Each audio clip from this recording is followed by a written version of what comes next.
A smart bird feeder sounds like something you might want to tweet about.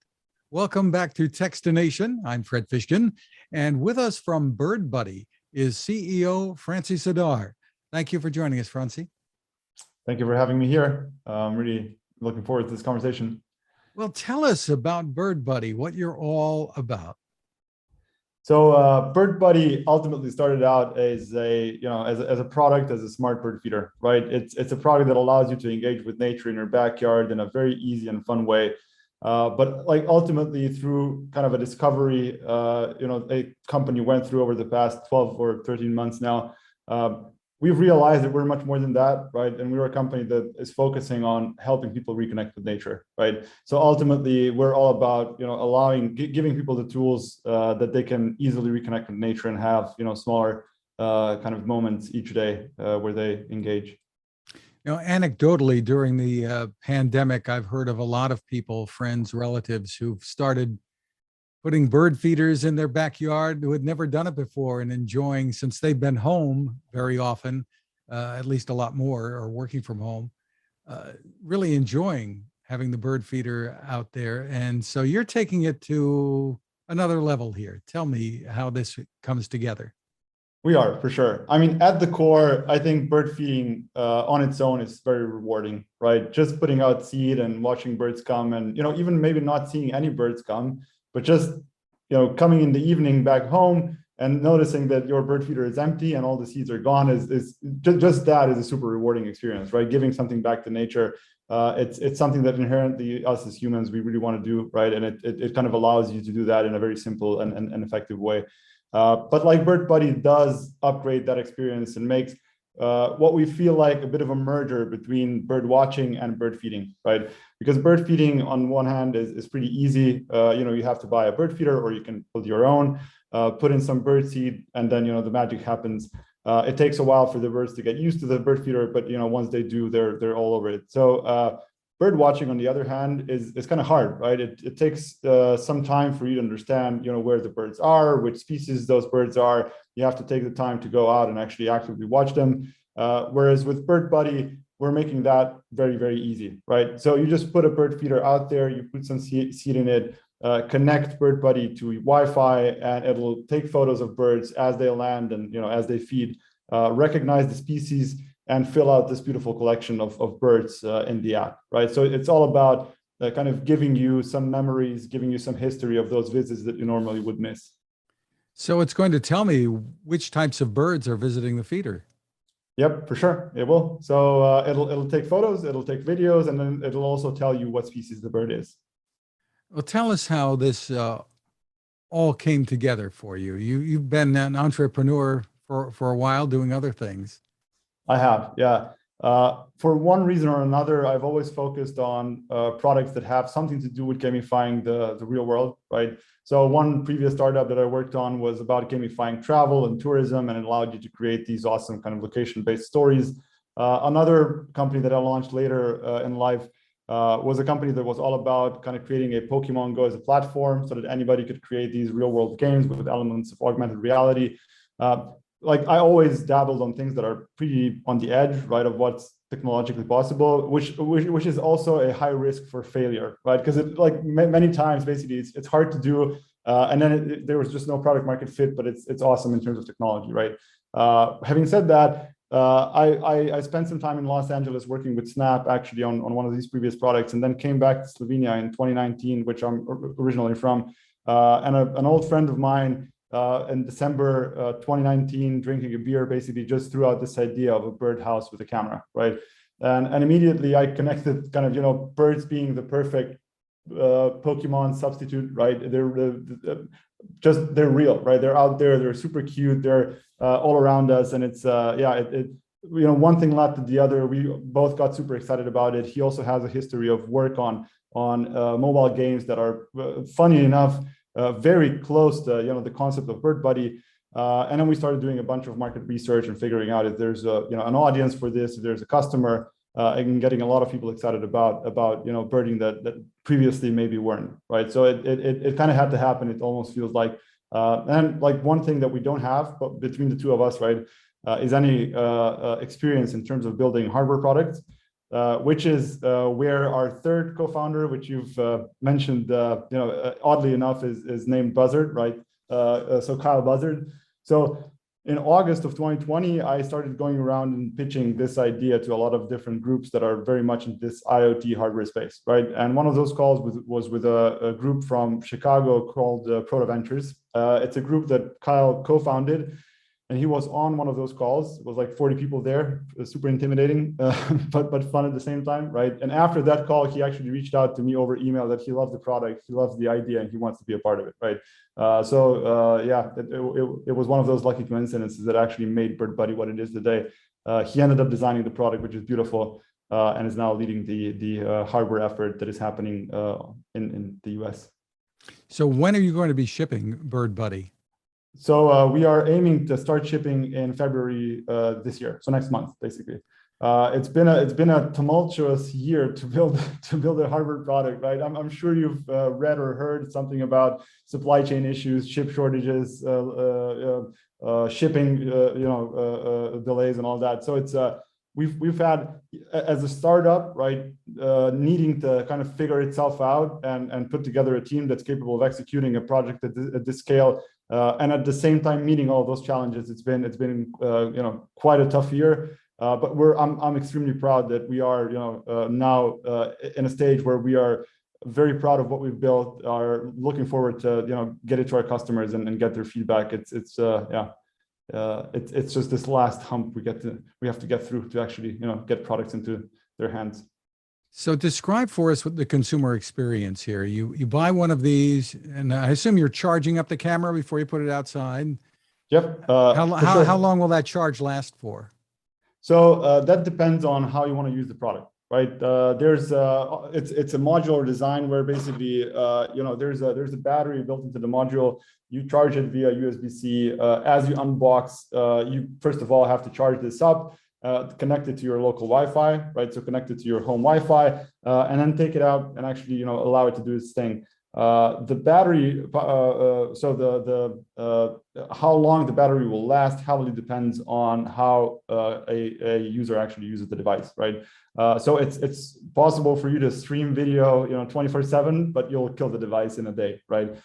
So the idea is for the device to wake up, let's say 10 times a day, recognize a bird, take a couple of photos, and then shoot you a notification, or just kind of save that as a history of all of your visits throughout the day, right? So and then you can set it up to do that, 20 times, 30 times, 40 times, 50 times, and depending on the kind of the frequency there, it depends how long the battery will last. Having said that, the way we've designed it and the way we kind of hope will be the standard experience for our customers, like anywhere between 2 weeks and a month is what we expect in terms of battery life, because that also kind of depends a bit on environmental factors, like how damp it is, how cold it is, and things like that. And I assume there were some engineering challenges here because birds might be pecking at this, and you've got other issues, even squirrels. For sure. Yeah. Squirrels can be pretty destructive with feeders sometimes. So Yeah, how are you dealing with all of that? One thing is that, like, in terms of packing, the actual device, so the glass that's around the actual camera is Gorilla Glass, right? So it's the toughest glass you can get to put on a device, right? And it should sustain any kind of packing or anything like that. So that's kind of taken care of there. The device is waterproof. It's I think IP67 rated, right? So it means that you can submerge it underwater up to half a meter for 30 minutes, and it should survive. It's actually built to withstand that kind of stress. The housing, like, as well, is built out of materials that should be able to withstand any kind of abuse that a bird or a squirrel can throw at it. Having said that, squirrels can be pretty nasty, right? And we have had a conversation around, do we want to focus any of our efforts in terms of trying to make this squirrel proof, or build in any squirrel repellent features or something like that. And we've like at the end of the day, we turned to our community to ask them that and kind of have some feedback, and it was really split, right? Half of our customers and our audience love squirrels, right? They love to see squirrels as a part of that experience, and then the other half hate them, right? So we decided to go with love instead of hate, and kind of didn't really bother too much about trying to make anything too specific to repel squirrels. But there are things we could do, right? Like, easily we do actually recognize when a bird visits your bird, when a squirrel visits your bird feeder, right? So we do know that it's a squirrel instead of a bird, and we could easily put in there something that, you know, shouts out a loud noise or something like that to scare them away. Again, ultimately, we decided to kind of go against that just because of the, you know, the brand being much more positive and happy and all that, and we want to be inclusive instead of exclusive. Can it withstand them playing around with the camera and the feeder? Is it mounted so that they wouldn't be able to pull it out and Yes, run off with it? So there's two things to that, right? One is that there's a magnet at the back of the bird feeder, right? So when you put it in, it actually snaps in. It doesn't just like fit in, you know, on its own. And then we're also adding a small screw, you know, with the packaging, so you can actually screw it in. So there's a really kind of small screw here, so you can really, you know, place it in and make sure that it doesn't fall out or is taken out by anybody that, you know, doesn't take some time and is intelligent enough to be able to unscrew the module, right? So we have thought about that part. It is secure enough for you know, a squirrel not to be able to take it apart or take it out. But yeah, like it's one of those things that I'm sure that, you know, once we ship all the units that we've sold so far, we're gonna get some learnings about how squirrels do things, because it's just, you know, it's nature, right? It's something that is we can't predict everything, and that's kind of a part of the fun of the product, right? That it'll be a bit of you know, up for nature to decide what it wants to do with it. And as far as where the seed goes, does it just go in the tray there at the base, or is there a mechanism that feeds into the tray? So there's a container at the back here, right? This container actually fills up and is much larger than it looks like, you know, at first glance. There's also a tray at the bottom. So combined, you know, between these two, there's over a liter and a half of space for the seeds, right? And it should take at least a couple of days for you to kind of have to refill it.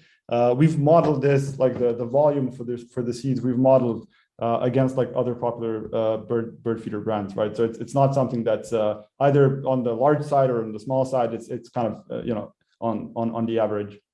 Is there a memory card in the camera? There's no memory card. This only works if it's connected to Wi-Fi, right? And again, that was a conscious decision made on our part, that we really wanted to focus on that connected experience, right? You being able to get notifications, you know, as you're away from home, as you're in the office, even as you're traveling, right? So let's say you go on a vacation to Europe or wherever, right? You're still able to get those lovely notifications of birds visiting your backyard bird feeder, right? So that was kind of the focus. The SD card is something that we are considering maybe for a future version of the product, right? But it's really it's kind of it's conflicting a little bit about you know, with our vision of for the actual experience, right? How we want this experience to look like. We want you not to have to go to the feeder, take the card out, put it into your computer to actually see birds. We want you to have a bit more of an engaged experience. So I assume you're not looking at this as a security camera as well. It's not going to recognize people and take pictures there. It won't, right? So there's a lot of AI in the background happening that makes sure that, you know, what you get really are only pictures of birds, right? We have a couple of different steps in the pipeline that understand, you know, that kind of subject, that can tell, you know, this is a bird, and then even then the AI, so the artificial intelligence part, right, asks itself, is this an interesting bird or is it a not interesting bird, right? Because it's ultimately, a bird can show you, you know, its back, or it can be flapping all around, and it's a super blurry image or something like that. So we have a couple of steps in the pipeline to identify whether this photo is worth your time, right? And then, you know, once it kind of gets to that, you actually get notified, and you can again engage with it, see it, and you know, like it and share it and all that. So you know, it's really only focused on birds, right? And this is how it will remain. There's no kind of you know, reason for us to try to put any kind of security features on top of that. Terrific. So tell us about where people can go to buy one and what the pricing is. Sure. So mybirdbuddy.com is our website. That's where the bird feeder is available at. It's $199 for the base unit, right? And then we have a solar roof you can attach to it, which likely will give you a much extended battery life, and maybe even extended indefinitely, right? So just to show you here, this is a blue unit with a solar roof attached, right? So this is the solar roof item. you can put on top, and depending on how you place it, and again, the amount of sunlight that you get, right, it's not unlikely that they'll just continuously power the device, so you don't have to ever, recharge the module. And a bunch of different mounting options for mounting it on a wall, for mounting it on a fence, for mounting it on a tree. So we got you kind of covered there. So yeah, $199, mybirdbuddy.com, and a bunch of different options for you to mount it and use it. And the solar roof, additional, how much more? So the solar roof is $59. $59 to Yeah. add the solar roof to it, and Yeah, that will yeah. that'll keep it going. Sounds like a really fun product, and can produce a lot of fun images. What have you seen so far in taking a look at the results? Sure. I mean, it's amazing, right? I think that, so we have a Slack workspace for the whole team, right? And we've sent out a bunch of, I think, the 50 to 60 of these test cameras basically earlier last year, right? To learn about the different species that visit and to have kind of a better understanding of how the product will work, right? And we, like, on a daily basis, we keep getting awesome images in, right? I have to say that it turns out that usually the ones that are the most popular are squirrels, are possums, and are the kinds of visitors that you would not expect, right? Because that's just it's the odd one out, I guess, that makes it that more exciting. But other than that, birds are beautiful, right? It's I've always loved birds, and as a kid, I was spending a lot of summers basically documenting wild bird populations. So that was always of interest to me. But seeing them up close, right, it's a different thing. And seeing all of those colors and a couple of different species even at the same time at their bird feeder arguing, who gets to eat the seeds and stuff like that. It's just it is something special, right? This first person perspective it's just different. Well, again, the website is mybirdbuddy.com. Congratulations on making this fly, I guess we could say. Awesome. Franci Zidar, thank you for taking the time with us. Thank you, Fred. Thank you very much.